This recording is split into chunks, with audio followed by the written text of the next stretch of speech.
Hey everybody, welcome back to my channel. This is Chris Irving from Kratom Kingdom, coming at you from my home. It is, I don't even know what day it is today, but you do, so that's all that matters. Anyway, today I wanted to talk to you about something that's very, very personal to me. Probably something I shouldn't be airing on Facebook, or on YouTube, I'm sorry. After I had my stroke, which is about a thumb size hole in my brain about right here, which causes left-sided paralysis. So I'm completely paralyzed on my left side. Notice the left side of my mouth droops. Well, that's just part of it. It caused a whole lot of mental disorders, which are far worse than the paralysis. I can live with the paralysis, but the psychological disorders that it created are unbearable. So I take a lot of medication for it. I'm going to give you the rundown. I've got clinical severe depression, generalized anxiety disorder, which is my main one that kills me. I'm agoraphobic. I don't leave my apartment anymore unless I absolutely have to, or if somebody goes with me to hold my hand, because I'm terrified. It feels like I'm going to fall off the earth and float into outer space if I leave my apartment. Or it feels like everyone's staring at me walking funny. And I just find out that I have borderline personality disorder and I am borderline sociopathic. Something happened, that would be in my prefrontal cortex, which is your executive thinking, which kind of tells you, which helps you with your emotions. You know, what's an appropriate emotion? When somebody dies, an appropriate emotion would be sadness. When somebody dies, I have a hard time feeling sad for them because that part of my brain is gone. And I take a lot of medication. And one of the medications that I take is Kratom. Kratom is an amazing medication because it not only does it help my depression significantly, it calms my anxiety. I don't know if it's the warm cup placebo method of just drinking something, but when I drink Kratom, I feel less anxious, and I don't have to take my prescription of Xanax that I'm prescribed, that I became addicted to, and now I'm trying to get off of them. I'm down to 2 milligrams a day. Next month will be 1 milligram a day, and that's going to be a rough month for me, so I'm going to have a lot of Kratom. If you suffer from a psychological disorder and need something other than a benzodiazepine to help you out, I encourage you to try Kratom or cannabis. They're not from the same family. Kratom is basically a coffee plant, and it's scientifically known that caffeine helps depression by rushing dopamine into your brain and serotonin, as well as it helps with anxiety, because when you've got those opiates binding to your opiate receptors in your brain, the mitragenous speciosus is an opiate, just like opium, just like heroin, and it binds to your opiate receptors in your brain, which are receptors that are only there to make you feel good, and it helps you feel better. I also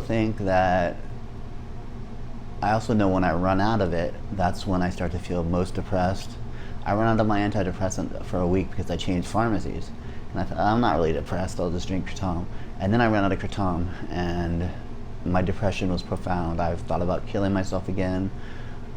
My mantra was, what's the point of living? What's the point of living? I mean, you can see I haven't shaved. I let my gray hair grow out on my face. I haven't cut my hair.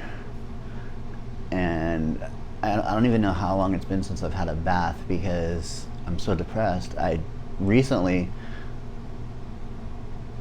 ordered it, even though I don't have the money for it. I borrowed my money from my family to get it because they know how important it is for me to have as a medication. My father's 74 years old, and he smoked cannabis since he was probably 14, and he's 74 now. And he just recently quit smoking it because of his job as a school bus driver. They drug test you. But my whole life I grew up with cannabis, and so but then I became my own man at 21 and became straight edge, which is a punk rock movement which is total abstinence from all things recreational drugs, everything but prescription, and even some prescription medications. When I was straight edge, if I broke my arm, I would not take an opiate. I would not take a narcotic. I just refused because it was something that would alter my brain and make me weak. And I was a strong straight edge kid, so I would get a tooth pulled or get a tooth filled and not get the prescription for Percocets afterwards, which dentists are more than happy to prescribe. And when I came out of my stroke and started having this crazy anxiety from post-traumatic stress disorder that I got because I had a stroke at 33 years old, and that's not supposed to happen. I was vegan, part of straight edge. I didn't do any drugs or even drink alcohol, part of straight edge. I had an awesome career. I loved my career. I was in college at the same time, so maybe I pushed myself a little too hard, or maybe I have a blood clotting disorder. I can't tell for sure. Can't get this camera straight. Anyway, then they prescribed me Xanax, and they prescribed a lot of it to somebody who had never done a drug before. It was 4 milligrams, 1 milligram 4 times a day, which left me a zombie. And I liked being a zombie because I wasn't anxious.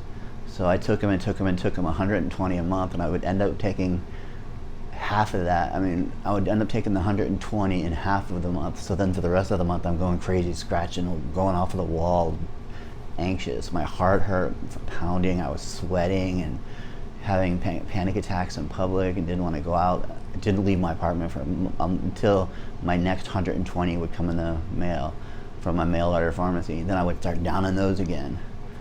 And it caused a really bad addiction that, just to be honest with you, fucked me up, fucked my world up.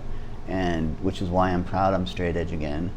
I'm almost off of Xanax, and because it's a prescription medication, technically I can still call myself straight edge.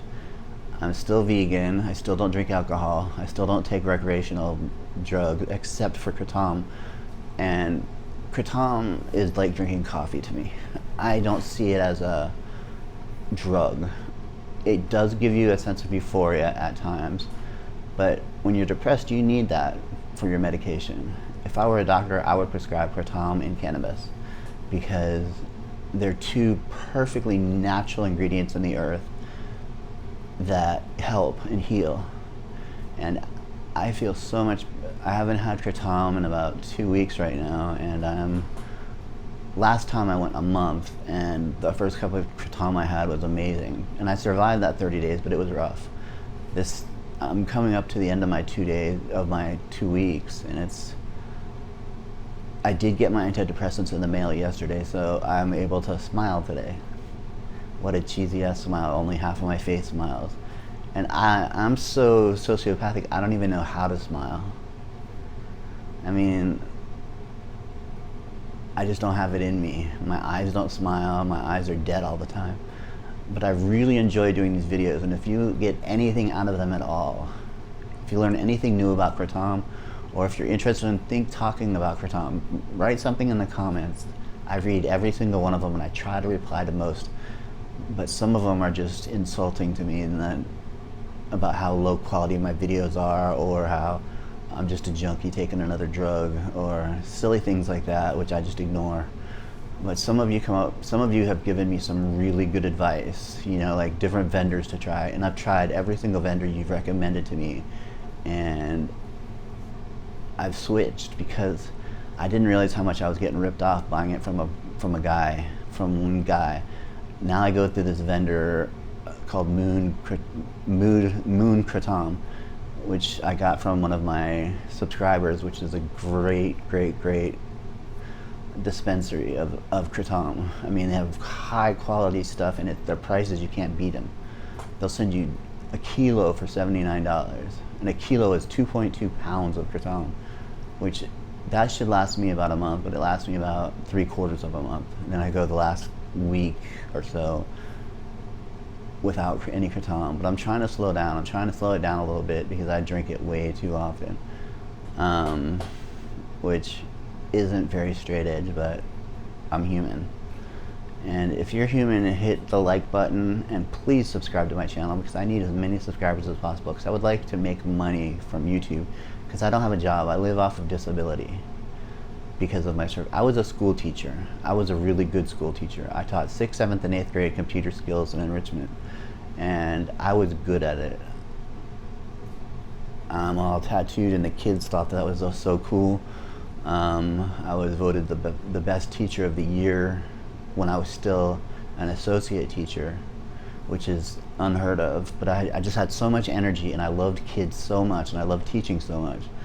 And then I had the stroke, and it wiped out my career, and now I'm living off of disability. My wife did not want to be married to a disabled guy anymore, so she married, so she divorced me the next day, married a super athlete that lived in our neighborhood. So something tells me that she never made decisions without thinking about them first. So she had been seeing him for a long time, probably for as long as I had the stroke.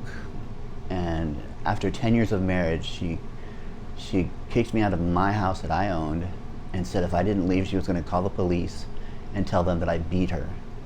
Not a single mark on her. I did rip her phone from her hand to look at the last number she was dialing, which was stupid. I should have just left. But I was pissed because it was Sunday morning. I had just gotten out of rehab for trying to kill myself, and she kicked me out. She said, get your clothes and go to your parents' house. Well, my parents lived in Knoxville, Tennessee, and I was a 40-something-year-old man living with his parents who couldn't work because he was physically disabled and psychologically disabled. So I felt like a total loser. Eventually, I live in Knoxville, Tennessee, and I have nothing in contact, what's that word? Stroke moment, sorry. I have nothing in common with anybody in Knoxville, Tennessee. I went to the University of Florida, which is in Gainesville, and the University of Florida and the University of Tennessee are arch enemies. They hate each other. I literally had to cover the sticker on my car because my car was getting vandalized and keyed because of the University of Florida sticker, because people from Knoxville, Tennessee are crazy, crazy, crazy about their football. And I'm not an athlete. I was a mountain biker and a kayaker pre-stroke, and a nerd, a total nerd. I mean, if I wasn't reading a book for college, I was studying or grading tests. And it was a great life. I loved it. I loved my kids. I used to drive to work every day going, man, I have the coolest job in the world. I get to hang out and play with kids all day. That didn't sound right at all. I don't mean play with kids, but I got to hang out with kids because it keeps you from getting old. And, well, this video is now 12 minutes and 45 seconds. If you made it this far, then please subscribe or like. Anyway, have a great day, y'all. Peace out.